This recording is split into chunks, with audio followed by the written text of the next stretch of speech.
ma'am, I want to talk a little different topic. I know this is not your field of expertise, but I want to talk about it because it is very sensitive topic. I like to know your thought about this.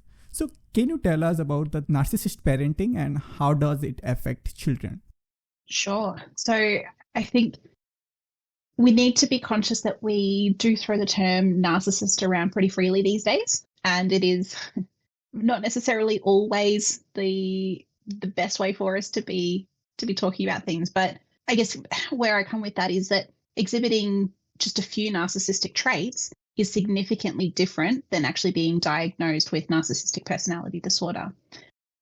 It's actually quite common and, reasonably healthy for people to have just a little bit of those narcissistic traits. And that's actually does have its benefits because it actually helps to contribute to their self-confidence and their self-esteem. The challenge, though, is when that actually gets out of balance and when that ego and the conceit and everything really sort of gets out of hand and that narcissism actually becomes a problem.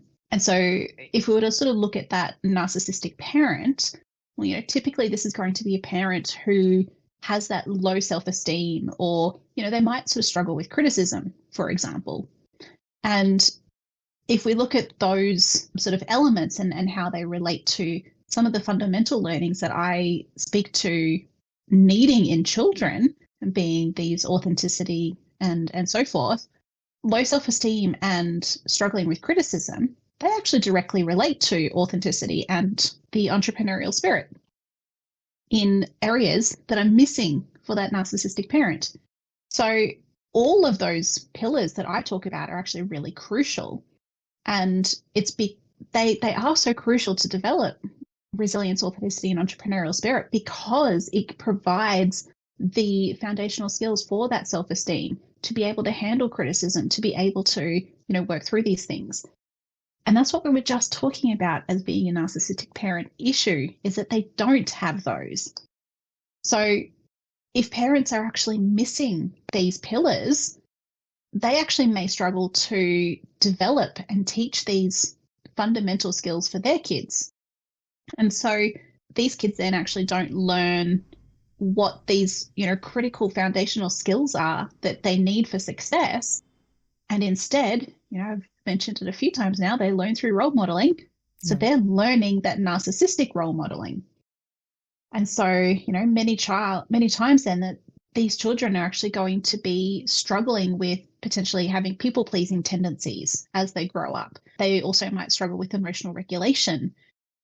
All of these sorts of things can actually also potentially lead to increased risk of anxiety and depression for those children as they grow. Yep.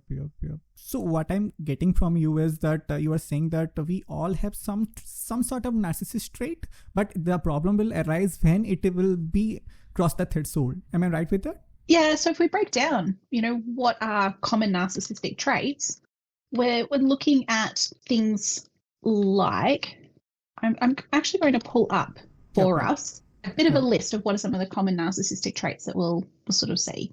So we're looking at, that grandiose. We're looking at so they might overestimate their capabilities or potentially holding themselves to unreasonably high standards. It might be bragging or exaggerating their achievements. It might be, looking at that belief that they think they are special and unique. It might be that they have that self-doubt or self-criticism.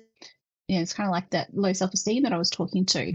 That inflated sense of self-worth or expecting favorable treatment. I guess the things that we're what I'm kind of sort of talking to here is, for example, the thinking they're special or unique. Well, that's actually a good thing to a degree. But it's when that becomes unhealthy that then changes. But every person is special and unique.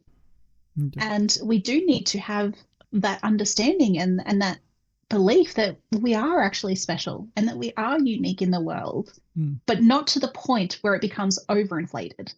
And that's kind of what I was sort of trying to sort of talk to there, is that it actually helps with a sense of confidence if you do believe that you are special and you are unique. As an example, just looking at that one trait as an example there. And so that will actually be a good thing. That's a healthy element to it. But it's then when it all gets out of hand and that it becomes all about them. That's where it becomes a little bit different, becomes inflated sense of self-worth. And, it just is all over the top. There's so many other traits that don't have a healthy spin on them. That willingness to exploit and manipulate others, for example, various different sort of elements. But what I'm sort of talking to is that there are some things that are actually have a healthy element and it becomes narcissistic when it actually gets beyond that healthy element. Yeah. So to put it out in a simple term, it is like everybody is like a gray. If you put more gray into it, then it becomes black. So kind of we have some sort of this narcissist quality here and there, but there shouldn't be any problem unless it becoming black. Exactly. When it becomes excessive. Yeah.